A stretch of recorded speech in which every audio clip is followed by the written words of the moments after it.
আসসালামু আলাইকুম ওয়া রাহমাতুল্লাহি ওয়া বারাকাতুহু।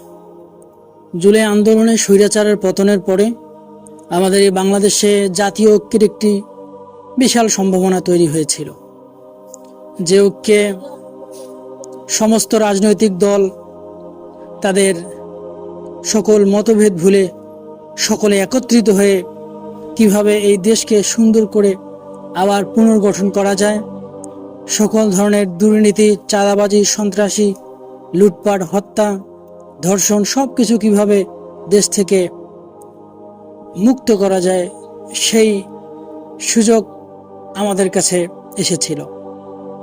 যদিও সে সময়ে বিএনপি জুলাই আন্দোলনের সাথে সরাসরি সংযুক্ত হয়নি, তারপরও যদি আমরা ধরে নেই তারা এই আন্দোলনের সহযোগী, কিন্তু বর্তমান সময়ের যে পরিস্থিতি এবং বর্তমান সময়ে যে পরিবেশ তৈরি হয়েছে, তাতে আমাদের এই জাতীয় ঐক্যে বড় ধরনের ফাটল তৈরি হচ্ছে এবং এটা আমাদের জন্য খুবই দুঃখজনক।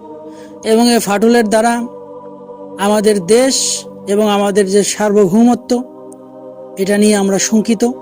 কারণ আমাদের এই ঐক্য বিনষ্টের দ্বারা হতে পারে কোনো বিদেশি শক্তি আমাদের উপর কোনো ধরনের প্রভাব বিস্তার করতে পারে, এরকম সন্দেহ কিংবা এরকম সংশয় আমাদের মনেও বিরাজ করছে। এখন যে বিষয়টি আমাদেরকে এখানে উপলব্ধি করতে হবে, সেটি হচ্ছে জাতীয় ঐক্যের কোনো বিকল্প নেই।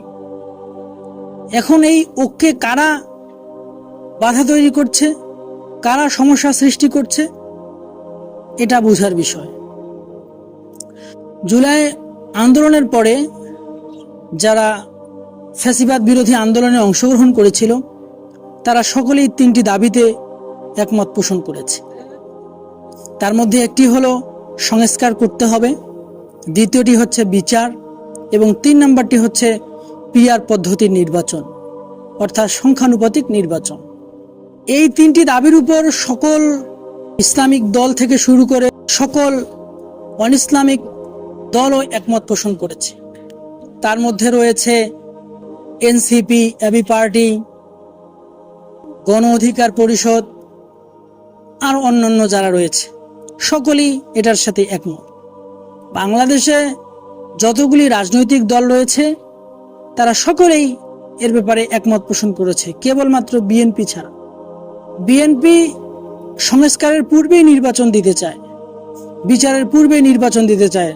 তাদের নেতাকর্মীরা কোনো প্রেস বিজ্ঞপ্তি কিংবা প্রেস মিটিংয়ে, সংবাদ সম্মেলনে সাংবাদিকদের সামনে তারা মাইক্রোফোন পেলেই শুধুমাত্র নির্বাচন নির্বাচন। অনির্বাচিত সরকারের দ্বারা দেশে শান্তি আসতে পারে না, দেশ নিরাপদ না, মানুষ নিরাপদ না, এই ধরনের বুলি তারা আওড়াতে থাকে। তারা অন্যান্য যে জাতীয় ঐক্যের ক্ষেত্রে যে সমস্ত দলগুলি একই কথা বলছে, তাদের কোনো সঠিক মতামত আমরা লক্ষ্য করছি না। এটা হচ্ছে বিএনপির জন্য একটি চরম ব্যর্থতা, এবং এর কারণে জাতীয় ঐক্যে সমস্যা তৈরি হচ্ছে। এখন জাতীয় ঐক্যের ক্ষেত্রে বিএনপি যদি এগিয়ে আসতো,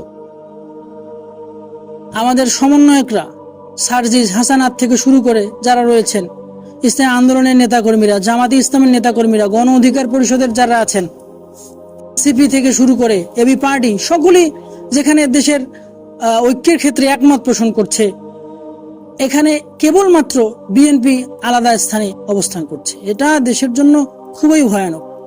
আপনারা বড় দল, আপনারা যেভাবেই অবস্থান করুন না কেন, আপনারা যদি জয়ী হন, এটা আপনাদের জন্য ভালো, আপনারা হতেই পারেন, কিন্তু সবাইকে নিয়ে কাজ করার মনোমানসিকতা তৈরি করতে হবে। সকলকে নিয়ে কিভাবে কাজ করা যায় সেই চিন্তা ফিকির আমাদেরকে করতে হবে। কিন্তু কেবলমাত্র নির্বাচন নিয়ে যদি আমরা উঠে পড়ে লেগে পড়ি, তাহলে এটা দেশের জন্য কোনো কল্যাণ বয়ে আনতে পারে বলে আমরা মনে করি না। বরঞ্চ যে নির্বাচন পদ্ধতি আওয়ামী লীগকে স্বৈরাচার তৈরি করেছে, সে নির্বাচন পদ্ধতিকে পরিবর্তন করতে হবে, সংস্কার করতে হবে। যারা জুলাই আন্দোলনে অসংখ্য মানুষদেরকে হত্যা করেছে, তাদের বিচারকে নিশ্চিত করতে হবে। এটাই তো সকলের দায়িত্ব ছিল। তারপরে নির্বাচনের মাধ্যমে আমরা কিভাবে জাতীয় সরকার তৈরি করব, সেটা হচ্ছে দায়িত্ব।